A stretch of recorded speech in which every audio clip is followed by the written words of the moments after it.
Feedback is really a loaded weapon. Now, that's a heck of a way to start off a podcast, isn't it? Feedback is a loaded weapon. Here's why I say that. Feedback, typically when we hear the word feedback, do we gravitate to positive feedback or do we tend to gravitate in our thought process to constructive feedback? Now, we'd like to say positive, but for the most part, most of us will think about constructive feedback. And often we can be very, very negative in society, in the workplace. Let me give you an example.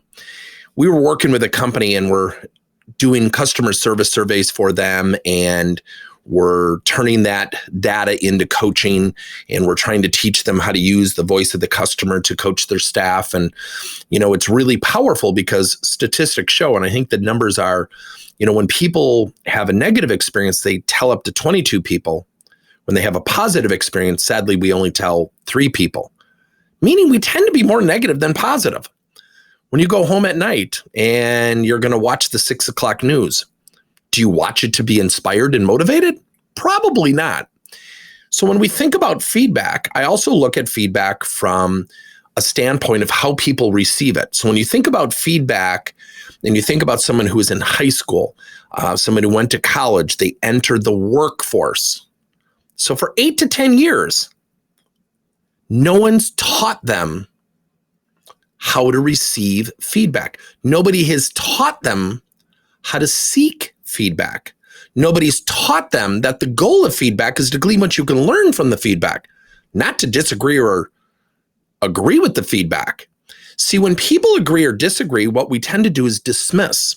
So when we dismiss feedback, guess what happens? We don't have any value in the feedback. We don't glean anything. We don't learn anything. Yet, that's why it's a really loaded weapon. So when a boss calls somebody in and says, John, I want to give you some feedback, and John hasn't really been taught how to receive feedback, guess what happens? He typically feels defensive. And if we always call people into our office for the constructive stuff, which we usually do, guess what happens? We've created a culture of feedback resistance. Now, why do I share this? Yesterday, in our community, and then I had a call with a client, I witnessed something that was really cool. And somebody kept mentioning in our community, a friend of mine, Linda, kept talking about vulnerability. Lead with vulnerability, demonstrate.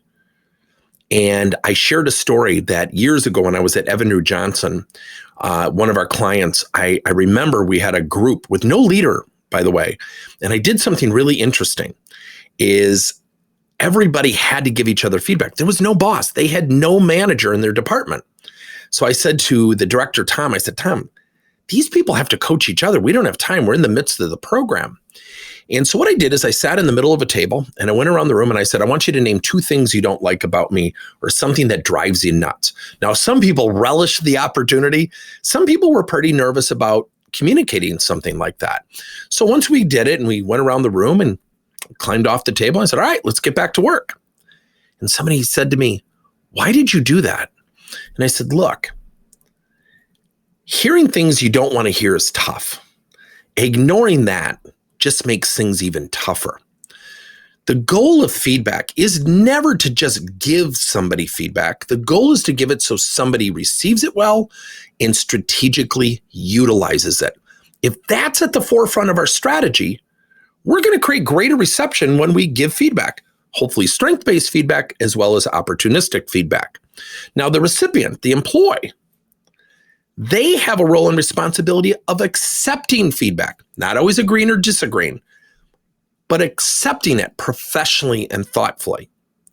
So after our community meeting and someone kept demonstrating vulnerability and I shared that story, I then went into a call and I was watching the discussion unfold, and you could see people on the Zoom meeting breathing heavy, getting upset. And I started to laugh and I said, when you guys give each other feedback, what goes through your mind? And someone stopped and said, what do you mean? I said, well, when you heard that feedback on your part of the project, what was going through your mind? She said, honestly, I was angry. I said, why were you angry? She said, well, I just don't think it's right. I said, okay, so you think they're wrong? She said, well, Yeah, I do. And I said, it's interesting. Do you want them to understand why they're potentially wrong? She said, well, of course. And I said, will anger help you or hurt you? And she said, and you could just see her calm down. She said, it will hurt me. I said, feedback is something that they're sharing from their perspective.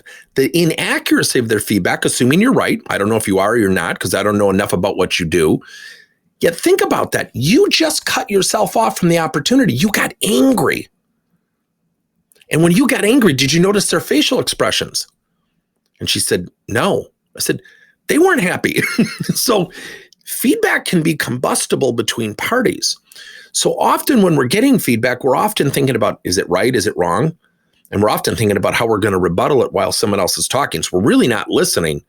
And oh, by the way, that creates discord and emotion. And guess what happens after that? We go tell 6 other people about it. No, don't let the virtual world fool you, because people are still sharing in the virtual world.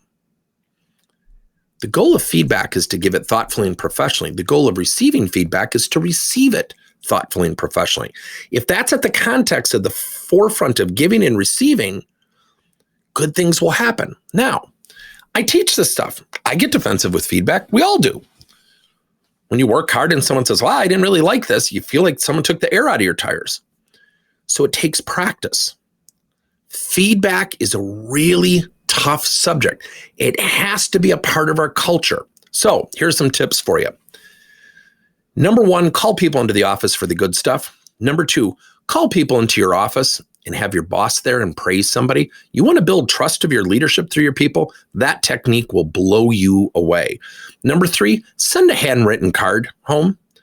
My good friend Bryce Out, who runs a series of newspapers in Colorado, absolutely became a huge coaching advocate because he started to use the power of the written word, which was kind of interesting because he wasn't doing it, and he publishes a newspaper.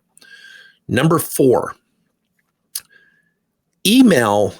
We are so over inundated with email, yet send an email praising somebody and copy someone above you. That also demonstrates trust. Those 4 things, you do them once a week, 150 seconds, 600 seconds a month. That will dramatically change your team. Now, I'm in no way suggesting that we ignore constructive. Yet what we have to do is, if we acknowledge the good things, we open up the doors where people have opportunities to improve. The way you build acceptance is to acknowledge the good things that people are doing. If we invest in strengths, guess what happens? Things will get better. Let me conclude with this. A couple of years ago, I was coaching club volleyball, and I had a father come up to me and was really upset with my coaching. He said, you don't get after these kids. You smile, you joke. And he said, I just don't know if that's the right message. And I said, what would you like me to do? He said, well, sometimes you got to yell at them. I said, why? He said, well, they're not playing well. I said, so yelling at them in that mode will absolutely help them play better. He said, well, it should. So then he's starting to digress, starting to back up a little bit. And I said, well, let me share this with you. My practices are fast-paced. This is a sport of repetition. I coach boys volleyball. And I said, we will get there.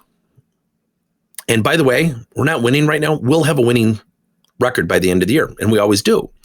And I go by a notion of helping people feel good about getting better. I don't think yelling at someone whose sales numbers are low, saying, Bob, get your numbers up. Joanne, you're at 82%. You got to get to 100 by the end of the year. Don't they know that? And the numbers inherently have enough pressure by themselves. So feedback is a strategy.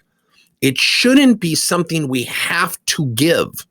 Feedback, if it's a strategy and a byproduct of your leadership and you invest in the good things, they become more accepting of the areas where they have opportunities to improve. I hope this has helped.